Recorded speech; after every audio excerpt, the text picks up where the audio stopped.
2 horses every morning before I earned the right to have breakfast. Imagine an 8.5-year-old kid getting up in the dark in Canada and going outside and opening the barn door. And I remember there would be like 30 rats every time I opened the barn door.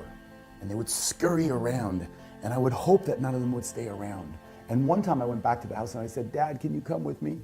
And he locked the door and he says, "Go out and do your chores and don't come back until they're done." And it was kind of the beginning of me realizing that I wasn't in a supportive environment. And I learned one thing, and one thing only, is that if I was willing to work hard, then I could get my dad's attention. I remember waking up, I was about 13 or 14 years old, and this was the day my dad had promised me it was gonna be yes.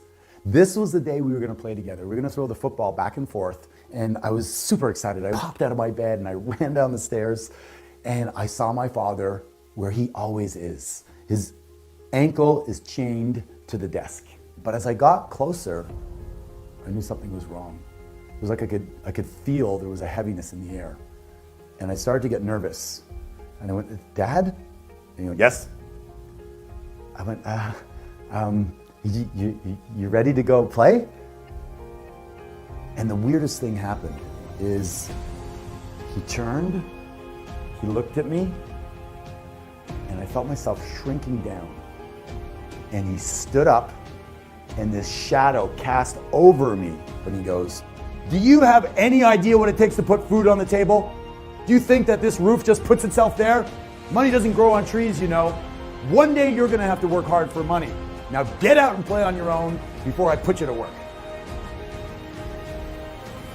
And I turned around and I walked out, and I never asked him again to play, ever. I don't have one memory of playing with my dad. Not one.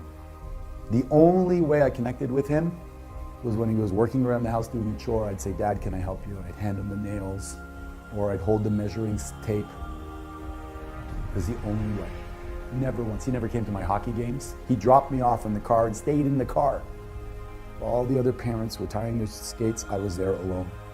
I would try to score as many goals as I could so I could go in and tell him that I scored the winning goals. So he'd want to come and look, but he never did. I remember winning honors in school for academic achievement, looking out in the crowd, hoping to see my dad, but he was never there. So the only solace I had was to work hard. So I doubled down on that, and I worked hard, and I'd call him out to look at the task being done, and invariably it was never good enough. So I doubled down again and worked harder. It didn't feel good at the time, but in life what you do, if you do what is easy, life will be difficult. But if you do what is difficult, life will be easy. I got the difficult part up front, and I got really good at it.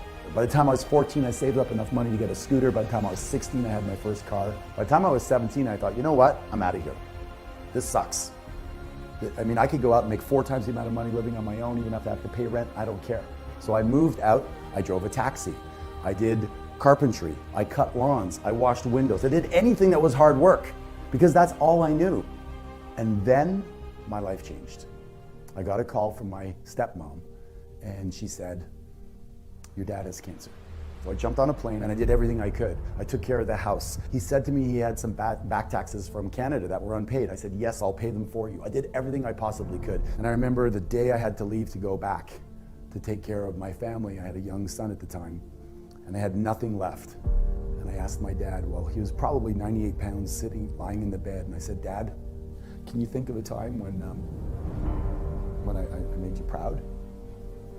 And I'm thinking to myself, my God, there's a whole bunch. I was almost a millionaire by that time. I'd done so many things. I'd risen up, I'd opened a restaurant, I'd learned a new language, I'd done so many things. This was the time he was going to go, "Of course, son, let me read from a list." But instead, he said nothing that I can think of. And I don't know if it broke my spirit, or if I thought I had hit rock bottom, I hit another layer. But when I got back home, actually, I was fired from my job. My marriage had fallen apart. I had no money left that I'd paid to support him, so I got evicted from my apartment, and I moved back with my mom at the age of 30. So there I am, 30 years old, working 16 hours a day for 20 years, and I have absolutely nothing to show for it, except maybe a skill set on how to work hard. But I tell you what, when you're down there and you think there's nothing left, it's the foundation to grow from. I thought, what am I going to do now? And some little bird mentioned real estate, so I thought I'd get into real estate. I got into real estate, and that's when I met my first mentor that transformed my life. I was in my office one night really late, and I was having a conversation with my mentor, and he walks in and he leans against the door and he goes, "You're still here?" And I said, "Yeah." And he goes, "You really have a great work ethic." And I went, "You talking to me?" He goes, "Yeah, I'm talking to you." He goes, "You're awesome." I'm like, "Are you still talking to me?" It's like I never had anybody tell me that they believed in me. My father certainly was always, "You could do better, you could do better, you could do better." Yeah, it drove me, but it didn't make me feel confident. And I doubted it at first.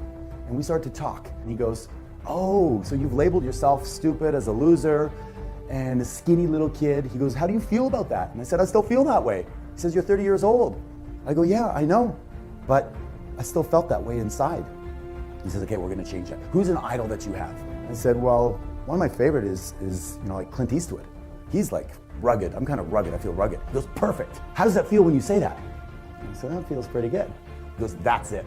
I want you to say that 1,000 times. 1,000 times every day, or more if you want. Loser out, ruggedly handsome in."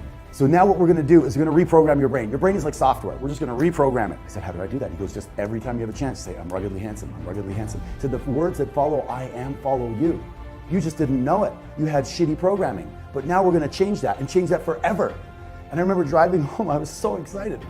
I was so excited because I could change my program. I didn't know it. I thought I was stuck that way my whole life. And all I had to do was have the energy to put it into changing the way I see myself.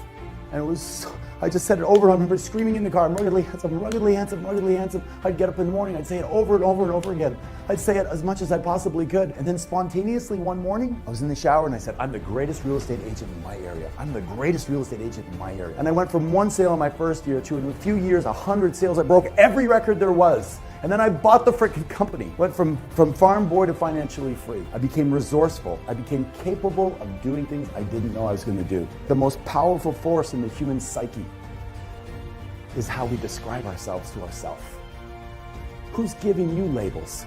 You're too short, you're too tall, you're quiet, you're introverted. And you take on those labels and you wear them like they're your persona. And then you live into them, like a role that you were given in life. You can rewrite that.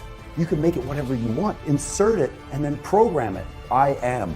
I am. You are what? Gifted, guided, grateful, powerful, passionate, playful, sexy, sensual, sensitive, and blessed. What are you? Today is the first day of the rest of your life, and you get to redefine yourself. So who are you? And who do you want to be? The words that follow I am follow you.